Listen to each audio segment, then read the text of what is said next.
All right, it's J Leman, All-American linebacker, joining us to talk about not so fun to watch. 34-23, Illinois loss at Kansas. And the score makes it look closer than it actually was, as Kansas took a 34-7 lead early in the third quarter, Jay.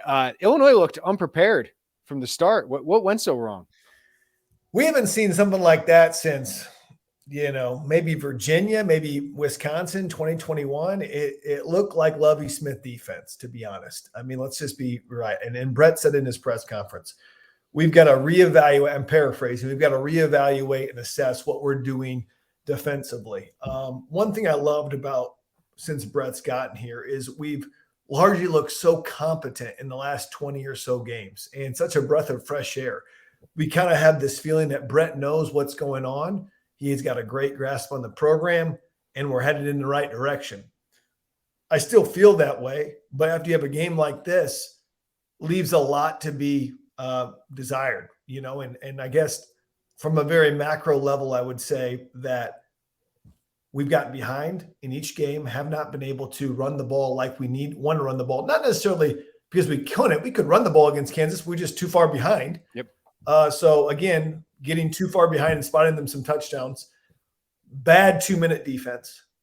Bad defense altogether. And undisciplined and just sloppy play overall fundamentally. I think that from the big picture standpoint is what's concerning to me.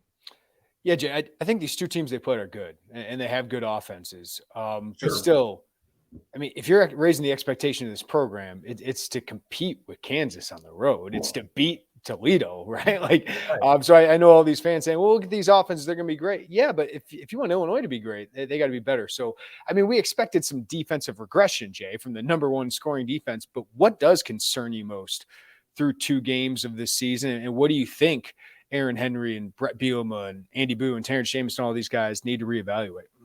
I don't think we gave up 400 yards a game in the game last year. We've done that the first 2 weeks of the season, over 500 against Kansas. I don't remember the last time I saw 20 plays of 10 yards or more.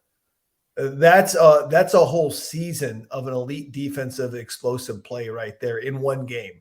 So I'm very concerned about the explosive plays defensively. There are some players that are playing well.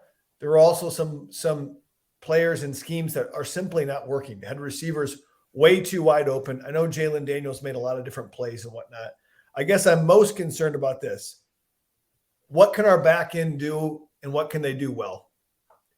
I mean, we can't play the man coverage that we played last year. I think that's pretty much well known because we don't have the guys, at least right now, developed into where – I'm not saying Xavier Scott couldn't be that. I think Xavier Scott makes a lot of plays. And Xavier's probably a guy who played better. Taz probably needs to play better. Taz Nicholson. I think Tyler Strain coming off of the injury wasn't his best, right? So, I mean, there's a lot. I think Matthew Bailey maybe getting him back. So, from the defensive back perspective, we got to be better. Number 2, the linebackers, quite frankly, got exposed early in this game.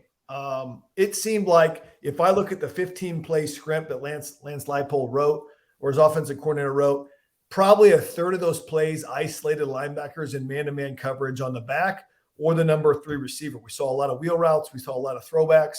Tariq Barnes gave up a touchdown on one. They tried to attack Rosiak on one. Rosiak actually had decent coverage into the end zone on that play. So it's not like they didn't know what to do, but like on that critical 3rd or 4th down early in the game, they just did a little flare pass to Tariq Barnes had him, and there's no way he could even get there in time to get to the edge. So they had it schemed up as far as what we would be in, when we would be in it, and really isolated our back 7.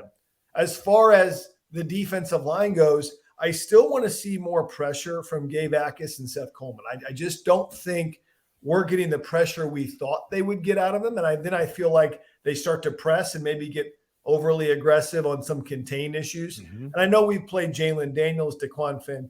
I will say I saw Keith and Johnny give incredible effort. I mean, I think Johnny would have had 4 or 5 sacks against a pro-style quarterback. I don't think you can knock Johnny Newton for what he did. But, I think the play that would define the game the most, I think, was Johnny Newton pressuring Jalen Daniels near the goal line, their own goal line. He's the only guy chasing around, a 195-pound quarterback. He's a 300-pound man, and he's giving incredible effort. Jalen Daniels escapes, makes a 30-yard throw down the field. That was the epitome of the game right there. Johnny Newton getting pressure, Jalen Daniels escaping, and hitting someone down the field wide open. Listen, we also can't – it's not all the DBs. I know I keep going. You can't cover guys for 4 or 5 seconds. I don't care if you're Devin Witherspoon. Maybe Devin Witherspoon. Okay. But someone else – other guys cannot do that. And so it was difficult. I cover a lot of ground there defensively. Yeah. Holes.